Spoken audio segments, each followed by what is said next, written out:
what would be your advice for beginners, those who are, let's say, in A1, A2, or those who are in first 4 to 5 months of their learning journey? Tips and techniques would you give to them so that their learning can become more efficient? Do not compare yourself with someone at B1 or B2 level. That's the first thing. You cannot compare yourself because you are learning. Do not hesitate to go through the transcripts first because you have never heard of any word or that language. You have to get used to it, but do not rely on that. Eventually, you have to start understanding the audience without subtitles. Darshil, Rajan, as well as Supreet, all three of them, they mentioned key study partner is a game changer. Because why? Because it builds your regular habit to come live and speak in front of a person. Taking this decision to book your first attempt, because that's also a big decision, right? This is a place where you are like, okay, now I feel ready, now I feel close. What made you come to that decision? Okay, I have done this much, now is the right time to book the exam. From the very first day, I was consuming a lot. Like every day, I used to do lots of listening and reading. I thought like at one point when I did some mock tests, as you said, like if you get around 28, 29 in mock test, then it's a good news. You can give an exam. Once you gave the exam, once the score came, you saw the score. It was CLB 6 in speaking, but rest all you did quite well. And I remember you texted me, speaking actually helped really good. Like it was a very good speaking, but still it was CLB 6. We know that is not CLB 6. Walk through the process of re-evaluation. How did we decide it, and then how much time it took for them to get it re-evaluated? What did you write in the application process? The overall experience was great. I'll say it won't been possible without your help, well, for sure. Hello everybody, welcome to today's video, and I have Harkirat with me. Harkirat recently cleared her TEF exam. How are you, Harkirat? Congratulations for clearing the exam. Thank you very much. I'm feeling very happy. Yeah, good. Finally, now you are done. And let's, we'll talk about in detail on what was your journey with Frenchify, how did you learn French, and, what were the difficulties that you faced. And we are also going to talk about, like, before everything, just introduce yourself, how did you start learning French, and like, what's your overall PR profile? What made you decide to learn French? And introduce yourself first. All right. So if I'll start with back in 2023 when I got my work permit. After that, I was just working on getting my experience done. And once I was done, I was looking for options to move somewhere in Atlantic provinces, but that idea never worked for me for some reasons. And every time I chose to go somewhere, they were closing those streams. So it was like there was no way for me. Other than I thought like, okay, I can try French, and I have never learned any language once I became an adult. So that's why I thought maybe I can explore. In September 2024, I thought, okay, let's give it a chance. I downloaded Duolingo. For that, I'm gonna explore on my own first. And I was like, okay, it's interesting. It's really, it's such an elegant language. So I said, okay, I can do it maybe. Then I started taking classes first, and then eventually I thought like it's not enough for me. That's why I shifted to Frenchify in January 2025. And that's all. The reason was, I think, most commonly for everybody is for PR purpose. And that was all. Yeah. Correct. Sounds good. And I would also like to share your score in TEF Canada. You got a great score actually for listening and reading. In both of them, you got C2 level, which is CLB 12.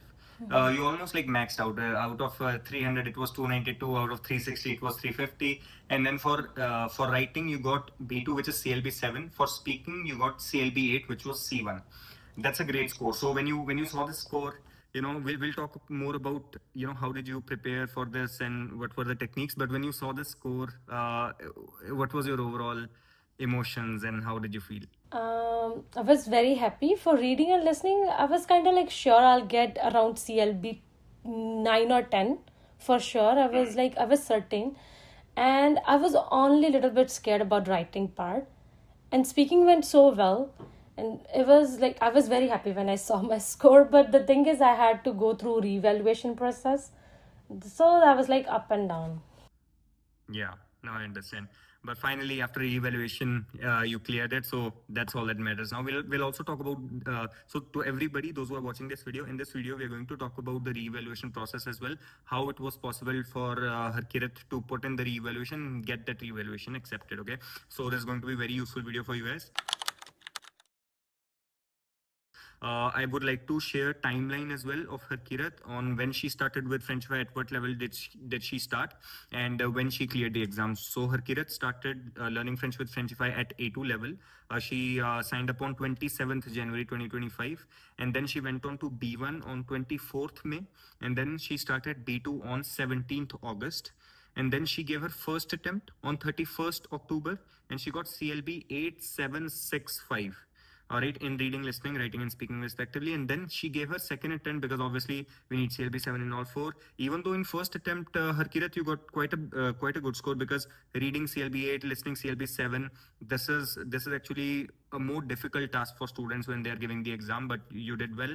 And then writing and speaking in expression modules, we were a little bit low, and then we prepared for the second attempt, gave it on 9th January. You got CLB 12, 12, 7. And when the score came, it was CLB 5, CLB 6 in speaking, right? In the first, in the second attempt. But in the second attempt, when you gave it the CLB second time, 6. yeah, that was CLB 6. But then we put into the reevaluation. Reevaluation score came back after how long? It was 7 business days. 7 business days. Okay, so they changed that CLB 6 to CLB 8 in speaking. That is what made you clear the exam in your second attempt on 9th January. So took about, in total, how long did it take you to start learning French and then clearing the exam? So if I say when I started taking the classes back in November 2024, it's like 14 months. But it was a time in February, I don't think so I was able to focus. So due to some personal reasons, I did not really study well in February. I'll say like 13 months. It took me around 13 months for that.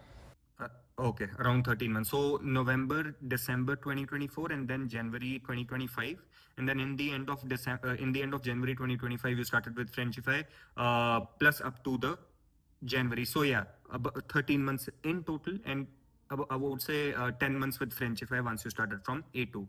That's a very good timeline, and that's a very realistic timeline, because sometimes we do feel like a lot of pressure, and students are like, okay, I want to do it in 6 months, I want to do it in 7 months. But this approach, with this study, I think you were working full time as well, right? Would you mind sharing more on your study routine? What did you used to do? So I became part time after giving my first attempt. Before that, I was always been full time, and my job is kind of like that. It's little bit pressurized to like do multitasking. I was often very tired after work, but somehow I knew that this is the only way I can get my PR done. So I used to study like 3 to 4 hours every day. But sometimes if I cannot, I used to just make sure that if it's possible, I can add another hour and try to Yeah. cover. Just like I think it's better to keep small goals for every week rather than having a big goal at the end. Yes, anyways, our objective is to get CLB 7. But if we can start with something little for every week, if we can keep, I want to learn this, I want to get this done, and just focus on that, like little goals. That's Correct. what I used to do. Yes. True. And with your work, when you were studying on regular basis, as a, I would say, as a beginner plus as someone who is new into the language, what used to be your primary priority? Ki, okay, if I'm learning language, I have to at least focus on these things when you were learning. So what were those things in the beginning? First of all, it was about listening, because I've heard that the listening takes a long time to get used to it. And I was focused. If the first thing I started focusing from was from listening, because I heard one podcast and where they said that if you listen a lot, it will eventually give you a kickstart to speak, because this is the only way to input. Yeah, reading too, but I started with listening first. So I was like focusing on it when I started from with you from A2, and there were like certain videos you can watch it on YouTube, and great videos, because they are very slow, and also there are subtitles provided, not very complicated for the beginners. And then when you start, first we can go with the subtitles, then listen it again So that's what I used to do with the listening and reading books and all which were provided in the course. Those books are very great. And other than that, I did not really start doing writing in the very beginning. I started doing writing by the end of B1, and that's why it took me time to clear with the writing thing. So it would be better if we focus more on grammar. Many people says that grammar is not very important, but I think we should have at least 70 to 80% clarity to make better sentence formation, because then it's gonna cost you losing marks, I believe. Correct. Very true. Very true. Because you can still get away with not speaking correct grammar in speaking sometimes. Why? Because you don't need to have a perfect grammar. But when it comes to writing, that's where your grammar is really getting tested. So you really need to strengthen that right from the beginning. I understand that as well. Yeah. So, Harkirat, what would be your advice for beginners, those who are, let's say, in A1, A2, or those who are in first 4 to 5 months of their learning journey, on what they should focus more on, and what tips and techniques would you give to them so that their learning can become more efficient? Okay, for someone who is beginning, I will say do not compare yourself with someone at B1 or B2 level. That's the first thing. You cannot compare yourself because you are learning. And if you are beginning with the listening, do not hesitate to go through the transcripts first, because you have never heard of any word or that language. You have to get used to it, but do not rely on that. Eventually you have to start understanding the audience without subtitles. And for other reading, listening and speaking, I'll say it will be better if you can find a study partner. That was the thing that was game changing for me, because until my first attempt I did not have any study partner. But then I approached Sukhpreet, and Shalini eventually joined us, and we used to practice a lot. That was very helpful for me for practicing my speaking daily. Other than the live sessions, I feel like, yes, if you can practice with someone, because it's more like a direct contact with someone and you learn a lot. And more you can focus on in the beginning is just like, if you follow the program, there is everything mentioned, like the grammar according to the level for A1, A2, pronunciation and everything. It's already covered. You don't have to do a lot other than that. But if you want, you can watch videos according to your interest. Like, you have to find interest, and then it will become very easier for you to learn. Correct. Very true. Yeah, you were talking about that it's very important to have a study partner as well. I recently did an interview with Darshil, Rajan, as well as Sukhpreet. All three of them, they mentioned key study partner. Study partner is a game changer. Because why? Because it builds your regular habit to come live and speak in front of a person, which is not going to show you any improvements in a week or 2 weeks. But when you accumulate that experience, that speaking practice over 2 to 3 months, then you are like a completely different person in French. You are like, okay, I was not even able to speak this, but now just after 2 months I'm able to do this well. So yeah, especially when you guys once you have a good hold of language, probably once you're gonna move forward from beginner levels to intermediate levels, make sure that you have a study partner so that you're able to sit regularly and do speaking practice with them. So very, very important. And let's also talk about Frenchify community as well, Harkirat, because you were connected with other students as well, and you were practicing speaking on a regular basis. Plus, you were in sessions as well. In speaking sessions, you're also shadowing other students while you're doing speaking. So how was that experience for you? Okay, I'll say for speaking, as I said, like finding a study partner, that was very helpful. And other than that, when we were doing sessions, it was kind of like a mock test, but at the end you'll get all the feedback required, the mistakes you do, the things you have to work on, the better phrases you can include. You yourself, you helped me a lot, and Darshan, Harleen, they were all very helpful. Even Darshan helped me a lot with writing, because I used to struggle a lot. And that was like, the overall experience was great. I'll say it won't been possible without your help. Well, for sure. Okay. Sure. Thank you so much for mentioning that, Harkirat. Thank you. And also, your hard work plays a big role as well. So it's a combination of both. If you do proper hard work plus you have a proper guidance, you got it. Sounds good. And yeah, now let's transition from beginner levels to our intermediate levels. Once you moved on to B1, our exam specific preparation starts right at B1. So what were the changes in the approach and in the methodology of learning language that you saw? Okay, when I was at A2, when I was just learning the language as a beginner, things were like this. But now when I moved forward to B1, now things are completely different because they are. But I just want to get your perspective as a student on what differences did you notice and what would you recommend to the intermediate learners as well. It was like when we move from one level to another, for example, from A2 to B1, B2 to B2, it's like a big step already. So when I started B1, I was just think like, no, it's very, I did not want to give up, but it was like, yeah, it's difficult. When I thought, if I can overcome this obstacle, then I can do anything. I just used to think like in that way. I can do it. I can try. If I find something very hard, I'll just leave it for now because I need to keep my interest in this language first. That is very important. Then I'll just listen to something, do something which I really like to do, and slowly, gradually, I'll start doing the tough task. Slowly, a little bit, like adding a little bit. I never noticed that. Did not have hard time doing it. That was it. Correct. Sounds good. And now let's talk about B1 and B2 programs as well. How these programs, once you were at B1 and then you went on to B2 overall, how these programs helped you to prepare for TEF Canada exam? What were the things that you were like, okay, this is something I can really apply and that really helped you in the exam?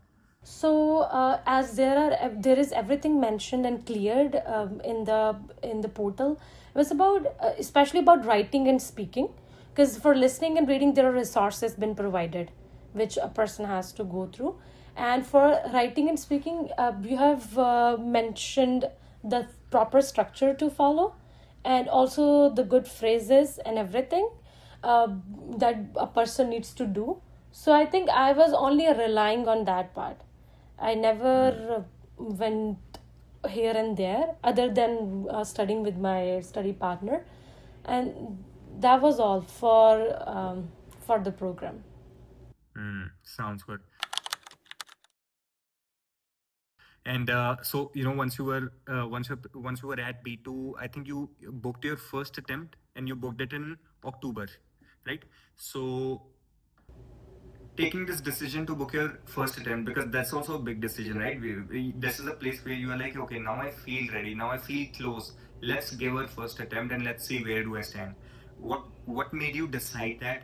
And yeah, what made you come to that decision? Okay, I have done this much. Now is the right time to book the exam. Okay, it was like for listening and reading. From the very first day, I was consuming a lot. Like every day, I used to do lots of listening and reading. And then I thought, like at one point when I did some mock test, as you said, like if you get around 20 or 29 in mock test, then it's a good news. You can give an exam for reading and listening. And for speaking, it was okay for me. I used to make mistakes, but I wanted to get an experience first, like how it works, because this is completely a new language for me. And then for writing, I was like, okay, I did not practice very well before my first attempt, but I wanted to give it. So, in order to know my limits, so what I need to work on. So what I did was like when I was like, okay, I'm average right now. I can. Then I decided to give an exam. Sounds good. And once your first exam results came, you saw your mistakes, you saw your weak points, and then you worked on the feedback, like you worked on the exam result, and you worked more on what was required to get the CLB 7. How did you work on those things? Because writing and speaking, as per the exam, writing and speaking were the things that you needed to work on for your second attempt. So how did you switch your gears that okay, now I have to do these things to improve better? So for listening and reading, I already got good scores. Like it was good in the first attempt too. But even though I was like very stressed in during my first exam, after giving my speaking, the whole thing, my responses which I gave in my speaking exam was going through in my head when I was giving my listening and reading exam mock test. So the next time I thought like I'm gonna be calm, I'm gonna be practicing on my own. The mistakes I'm gonna avoid this for my second attempt is I'm not gonna do many mock tests before my exam first of all, because I took vacations before my exam and I used to do many mock tests. I used to study more than 7 hours, which was very tiring.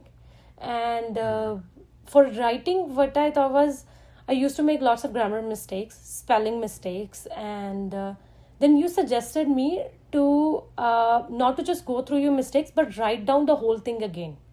So I was like, okay, I'll do that. It felt like it was very time consuming in the beginning, but I was like, that was the only fastest way for me to improve my mistakes. And then I started doing it, and after like 2 weeks, I can see my progress. The mistakes I used to do a lot, I was making them very less. That was the writing approach. And also, if someone when someone is practicing writing, you can experiment, you can learn new things, you can search it on Google and get better phrases. But the thing is, you implement it, you try to implement that in every story if you can, not like forcefully. If you can, that's well and good. And that's what I did for the second attempt. I only used the phrases which were safe to use. If I was unsure about it, I'll not use it for writing part. And speaking, that was also finding a study partner. That was the best thing I did. Because first I was very hesitant to do that. I was like, it's okay, I can record myself and I can continue doing that. But no, but if you study with someone, as we were three in the group, we used to do different topics. So we were brainstorming the ideas. We were having good exposure to different types of topics. So that was very helpful and fast way to learn for us. Correct. That's good. Yeah. So I think it's more about, I believe, going from that CLB 5 to CLB 7 and CLB 8 in speaking and writing, respectively. I think what it takes is precise more precise observation of your errors. Like a person can still, get CLB 5 or CLB 6 in writing and speaking if they are generally fine in the language. But to go above CLB 6, go to CLB 7 and plus, you need to refine your speaking and grammar a lot, speaking and writing a lot in a way that you're 95% of the times correct, like when you're speaking as well. Because like I've seen that in sessions as well, when you used to do speaking, when you started B2, you were doing quite well. Your pronunciation was one of the strongest points, but what used to happen is like grammar mistakes were still there, right? So for example, if you used to have like 10 to 15 grammatical mistakes in the beginning when you started B2, up to the end, close to your exam date, you were only doing like 4 or 5 grammar mistakes. Okay, so yeah, definitely we don't need to be perfect in the grammar, but the more you reduce your mistakes, the more your speaking and writing becomes refined, and that is what they are looking for, right? And also, talking about your pronunciation as well, I believe your pronunciation was a very strong point. Yeah. So yeah, for you guys, I'll also be putting Harkirat's mock test very soon of section B, how she practices, and like just like a mock test so that you guys can see her pronunciation and her overall sentences. So that used to be a very strong point. And then she worked on grammar. She worked on those small errors that she used to make, and then it was all gone. So this is something which I recommend to everybody, is ki be very precise about your mistakes when it comes to writing and speaking, because it's not only about ki, okay, you can just speak the language, it should be fine. Yeah, that will get you up to CLB 5 to 6. But if you want to go CLB 7 and above, you do need to have a very precise eye on what mistakes you guys are making. Now, Harkirat, when we talk about, okay, so we gave the first attempt, we worked on our feedback, we did a hard work, and then we gave the attempt on 9th January. Yeah, first let's, we'll talk about the result, but first let's talk about the exam day. Like when you, after booking the exam, and when the exam was there, when you went into the center, what was the flow of the exam like? Are we talking about the first attempt or second attempt? Second one, yeah. Second one. So it was a bit easier for me because I booked the exam at the same place. So I already had an idea that how things work there. I was very comfortable. To be honest, the second attempt I was very comfortable and calm. And then when I did the speaking, and speaking went so well, not very well, I'll say. It was all natural. The examiner was laughing, we were having good conversation. I did not even notice the 10-minute pass so fast for the section B. And then I was like happy after my speaking. uh, if we say like my first attempt, I was very sad about my speaking part. That's why I messed up my listening and reading. I could have got more scores. I was very sure. I was pretty sure about that. I missed questions I had in my first attempt in listening part. And then this time I was so relaxed and calm. So reading and listening went well. And then I was confident about writing part too. I was just a little bit unsure if something comes up and I will not be able to understand what is written. That was the only thing I was little worried about for the writing section, but it went well. Okay, Harkirat, now let's talk about the exam day. When you booked your second attempt, 9th January, how was that day like when you went into the center? What was the overall flow? Ki kaun sa module pehle hua, and then how was the experience overall during the whole exam? The experience during my second exam was actually very great as compared to the first one, because I booked at the same center, so I already knew how the thing works. And the first speaking went, and speaking was okay, it was very natural. It went so fast, and then I was like confident, and that's why my listening and during my listening and reading attempt, I was very relaxed, and writing went also well. Everything was great at the second attempt, but at the first one I was very nervous, and that's why I messed up during my speaking. I wasn't able Okay. to respond to the examiner. I was like something is stuck in my throat. I wasn't able to speak at the first attempt. At the Yeah. second one, it was completely different. It was very nice. Right. And it's completely understandable because, anyhow, it's your first French exam. So obviously you'll have a lot of anxiety and you'll be like, "Ki, what do I really say? Because it's not quite often that you actually get to speak in person French with someone else who is a French person, right? So that also gives you a bit of anxiety. So from that to this, when you got CLB 8, I think it was just more practice, right? Would you say that obviously it was more practice, but would you say there was one specific thing in speaking? Sure, study partner thing is also important, but one specific drill or one specific technique that you added into your speaking which helped you get a higher score. Okay, the first of all, reducing my mistakes, working on it, because until my first attempt, I used to listen to the mistakes which you guys used to tell me, you and Darshan and Harleen, and somehow I wasn't implementing that. So most important thing is taking that thing into action. Like you have to do it. So for after my first attempt, I was like, okay, I need to correct that. If I still have a problem with IR verbs, venir. Yeah, I don't know if I can still Vinny, pronounce it well. So I still have problem with that. So I try if I can reduce that. That was the first thing, and also it's like you have to add little bit better phrases or idiom, I can say, not necessarily, but if you can refine, then there are very high chances to get more than CLB 7.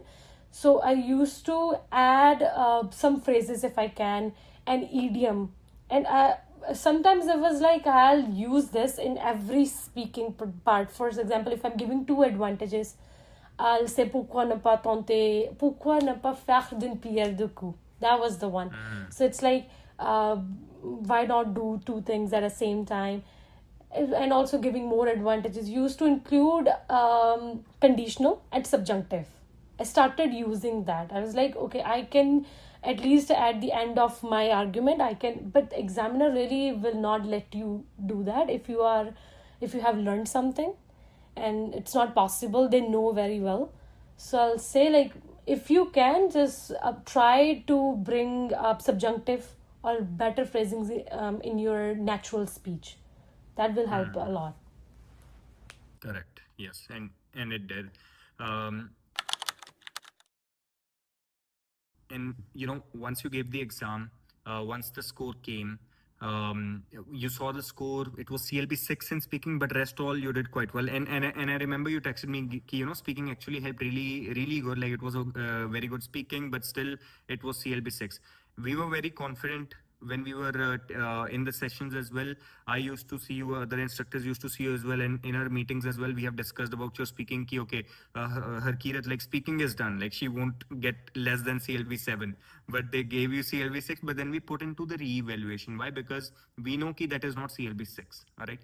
So yeah, walk through the process of re-evaluation. How did we decide it, and then yeah, how much time it took for them to get it re-evaluated? What did you write in the application process? Okay, so I got my result on 13th January, and after that, I was like, when I texted you, I was like, I don't think so. My speaking was that bad, and you said we should put it into the revaluation. I was like, okay. Then I was little nervous. But I was like, sure, it was more than CLB 7. And then when I put in the reevaluation, I mentioned that I have already given my first attempt in October 2025, and I have been working very hard, and I'm sure whatever the score has been provided to me, it's not fair. Like it does not correspond to my level. It's more than that. I should be scoring more than that. And then after that, I just included in very kind of respectful way, because it's up to them if they're going to do that. Then I contacted Manpreet, who have already went through that process, and she told me that there are very rare chances they accept the revaluation, and if they do so, then there is a chance, there are high chances you will get better scores. I was like, okay. I was just hoping that they accept that. And the next day I got an email, and I got an email from their employees. They were like, do not worry about the refusal thing in the portal. And then I waited for 5 business days. It was like 7 days, including the weekend. And I was like, what if they just forget about me? Because they did not mention anything after that. There was no update on the portal. I was so nervous. And I was like, okay, then you said let's put an email for clarification. I was like, I texted that person, and after that I was very sure that they're gonna reply to me. And it's usually in Toronto, it's 3 a.m when their office opens. In Paris at 9 a.m, and I wasn't able to sleep the whole night. I was watching Bridgeton the whole night, and I got the email at 4 a.m in the morning. I saw the message. I was like, they said they have backlog, and that's why they're taking so much longer time this time. And then they said, we have already changed your score, and it was like 508 and CM1. I was like, oh my god, they actually did that. And I was like so happy, over the moon. And then I searched on Google like what level it is, because they don't mention it like is it CLB anything. It just, they said 508 and C1. I was also a little bit suspicious about it. What if they have just messed up and provided the score of some other student? And it's not official yet, but I told my family. Everybody was so happy. I was like, okay, I'm done now. And then I got my certificate after 7 business days. And they did not send me any email, did not bother to send me any email. It was just updated on the portal. That's all for the evaluation process. Okay. Sounds good. So even though it required, even though it was showing refused on your portal, I think it might just be a technical error. But they connected with you and they were like, we are working on your speaking. I think it's more like automated message. They refuse, and I think they only accept very few revaluation requests. That's Yeah, because the thing is there is a discrepancy as well, right? Because for your reading and listening, it is not possible for some person to score CLB 12 in reading and listening and get CLB 6 in speaking, right? So this is also something that I want to mention to everybody is key. Try to max out your learning and try to like work as hard as possible in all the modules. Why? Because uh, let's say you get let's say you get CLB 12 just like Harkirat. If you get CLB 12 in listening and reading, but they give you CLB 6, then if we put it into the reevaluation, they'll obviously be like, oh, how is that possible that a person can get CLB 12 in these, but CLB 6 in speaking, right? That's a big discrepancy. So that is also the reason why they might be like, okay, we have to look into this result again, right? So I think that also works well. So now, Yeah, so we cleared the exam. Now let's talk a little bit about your PR profile as well, Harkirat. You came to Canada after 12th, right? Yes. Yes. And So, yeah, go ahead, go ahead. so then I did diploma for 2 years, like most of the Right. students do here in Canada. And my scores were not really great. It was after having 2 years of experience. My sister is PR here, and then also after doing my IELTS, the total scores were 430, 431. 430. Yeah, that was the total score. And after clearing French, now it's like 500 some 500, 499 or 500 something. Yeah. 500, yeah. Oh, that's great. Yeah, because you will get like for CLB 12 plus 7, 8. I mean, yeah, it's going to give you like close to 66, 68 something points. I'm not exactly sure, but definitely more than 62. Not only 62, more than 62, because you have a high score in the I other think aspects. they gave me 18. Yeah, it's total in 68. 50 for the bilingualism and 18 Yeah. for the scores. Yeah. Okay. So 499, 500, about 500 score you have now in your express entry pool. Now, just we're waiting for next French to talk. Once it happens, there you Hope go. it comes So soon. I think that, right. So, no, that's great. That's great.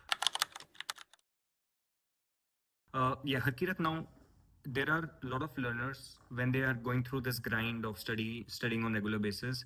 Obviously, there is an anxiety on regular day basis. Why? Because they are not only learning French because it's a fun language they want to learn. They're learning it to get PR, and most of their work permits are expiring pretty soon. And there is that level of anxiety or pressure that is built in our mind.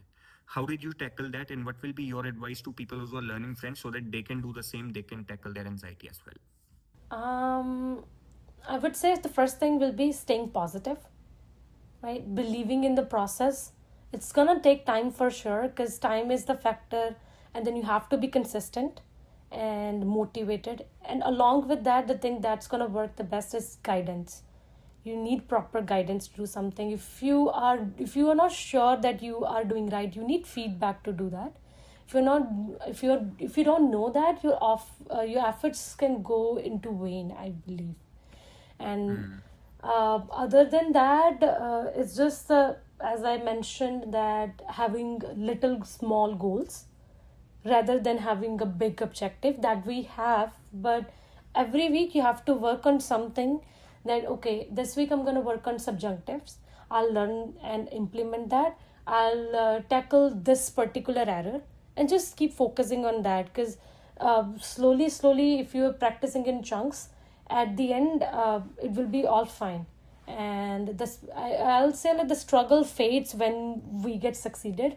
Then we don't worry about, there is struggle, but if you are sure about something, you want to get it done, you will get it done. Correct.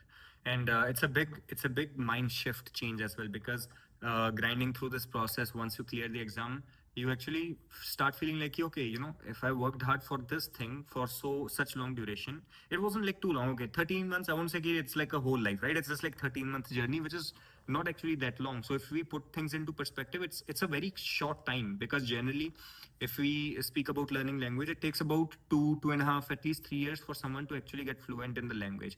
But doing that already in 13 months, that's a very short time to learn a language in. So if one can achieve a CLB 7 plus, like a fluency level in the language in just 13 months, guess what else we can do, right? This is also mindset which unlocks in our mind when we are learning French and when we get a good score.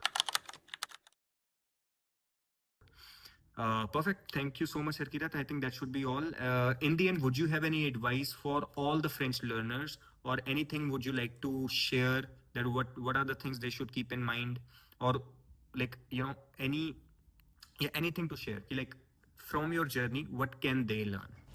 Okay, I would say, first of all, if you just keep in mind that you are learning French and you have to be exam oriented, focus on those things. For example, for speaking part, mostly practice those which section A and section B. You have to be fluent. Practice conversation, talk on like talking on random topics. That is also important, but mostly you have to focus on the sections, and that which I have done for my second attempt. and I was clear about my goal that time, that what I have to work on. And other than that, I'll say consistency. That is very important. Even though you're motivated, you have to be consistent. You have to be studying every day, like keeping touch with the language, and that will help. That will help a lot. And if there is a small tip for students who are struggling with listening, I'll say that is when I started consuming language, the content, I used to do active and passive listenings. For example, I'll focus for like 20 minutes on something, and then when I'll be working, let's take an example. If I'm cleaning, I'll just listen to audios. If I'm traveling, I listen to the podcast I love to do, like for environment, health. I used to listen a lot, even though now. So just like passive learning is also important, that it plays a major role, that you get used to the accent, the rhythm, that how they talk. That is also very important. Even though you're not understanding in the beginning, but just keep listening and working on it. Eventually, it will become better. All right, perfect, Harkirat. Thank you so much for that advice. I do have a quick activity to do. I'll just be asking some questions. It will be like a rapid fire round. I'll ask questions and then you can respond it between one word to one sentence, anything which the context allows. So yeah, let's move forward. So first question would be, when should your grammar study stop dominating your overall French study? I'll say at level B1. Yeah, until that, you are already clear with grammar. I think so. You should be. Correct. At what point does French stop becoming like a stranger language? For me, I would say at level B1, because when I started consuming the language a lot, at that point I was very comfortable. And when you listen to the audios in another language, sometimes they are dubbed in French, then you will see a difference. I can understand this language, but not the other one. Then you will see this language is no more strange to you. Correct. And when should TEF mock practice enter your routine? At level B2. B2. Sounds good. And when does strategy beats just generic French learning?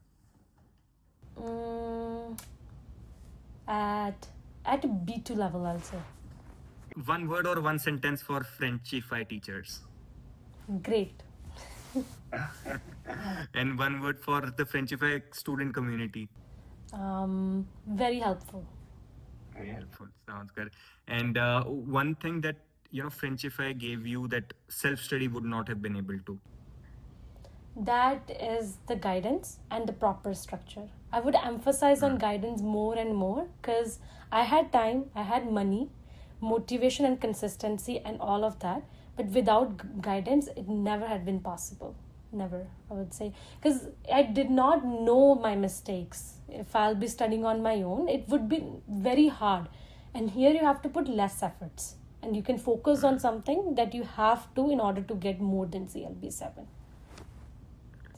Thank you so much for sharing this experience with everybody. And thank you very much, Harkirat. I'm very happy. First of all, congratulations for clearing the exam again, and very happy that you are also able to share this experience with others, so that others are able to learn from your journey as well, and they are able to clear their TEF Canada exam soon. Thank you so much for joining, and we'll see everybody in the next video.